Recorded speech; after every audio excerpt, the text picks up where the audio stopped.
ஒரு அழகிய கிராமம் பாவலூர் கிராமம். அங்கே தன்னுடைய அம்மாவுடன் வாழ்ந்து வந்தாள் குட்டி பெண் பொம்மி. அவளுக்கு மலர்கள் மீது பேராசை. வீட்டின் பக்கத்தில் உள்ள தோட்டத்திற்கு சென்று தினமும் பூச்செடிகளுக்கு தண்ணீர் ஊற்றுவது பொம்மியின் வாடிக்கையாக இருந்தது. ஒரு நாள் காலை பொம்மி தோட்டத்தில் தண்ணீர் ஊற்றிக் கொண்டிருந்தாள். அப்பொழுது ஒரு மூலையில் மண் சற்று உயர்ந்திருப்பதை பார்த்தாள். இது என்ன? அழகிய மொட்டு. தோட்டத்தில் புதிதாக இருந்த வானவில் நிறமொட்டை பார்த்து பொம்மி மகிழ்ச்சியுடன் அன்பாக செடிக்கு தண்ணீர் ஊற்றினாள்.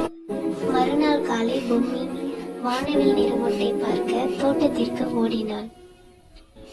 அங்கு மொட்டு மலராய் மலர்ந்திருந்தது.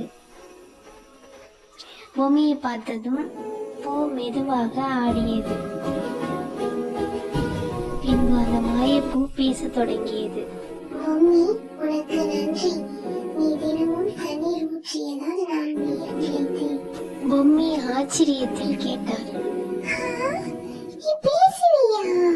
ஆமா, நான் மாயப்பூ. நீ என்னை அன்போட வளர்த்த உன்னோட ஆசைகளுக்கு நான் இதை தருவேன்.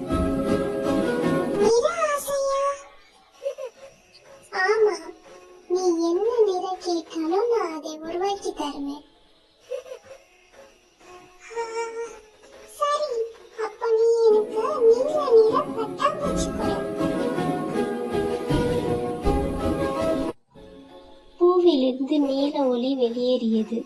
ஒரு அழகான நீல பட்டாம்பூச்சி வந்து பொம்மியின் தோளில் அமர்ந்தது. பொம்மி மகிழ்ச்சி அடைந்தாள்.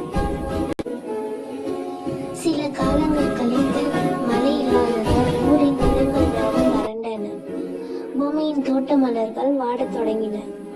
பொம்மி மாயப்பூவிடம் ஓடினாள். மாயப்பூ, மழை பெய்யணும். பாவலூர் காய்ச்சி போகுது. பொம்மி, என்னால் நிறங்களை மட்டுமே உருவாக்க முடியும். இயற்கையை மாற்ற முடியாது. ஆனால் ஒரு வழி இருக்கு. என்ன வழி? நீ தோட்டத்தை சுத்தம் செய்யணும். நீர் சேமித்து மலர்களுக்கு கொடுக்கணும்.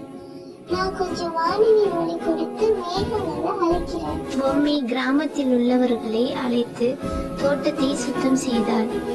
குட்டி குட்டி தண்ணீர் சேமித்து மலர்களுக்கு ஊற்றினாள். மாயப்பூ வானத்தை நோக்கி ஒளி வீசியது. ஆச்சரியமாக மேகங்கள் சேர ஆரம்பித்தன. மழை பெய்தது. மலர்கள் எல்லாம் சிரித்து குலுங்கின. ஊர் மக்கள் மகிழ்ந்தனர்.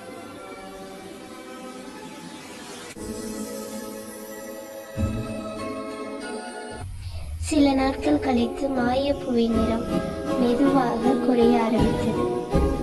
மம்மி, எனக்கு வேலை முடிஞ்சிருச்சு. நான் வேற ஊருக்கு போறேன். நீ போகாத. நீ அன்பு கொடுத்தா எந்த பூவும் மாயப்பூவா மாறிடும். மாயப்பூ வானின் வழியாக உயர்ந்தது. பொம்மியின் கையில் வானத்திலிருந்து ஒரு சிறிய விதை விழுந்தது. அன்பும் பராமரிப்பும் இருந்தால் இயற்கையே மாயம் செய்யும். சிறு முயற்சியும் பெரிய மாற்றம் தரும்.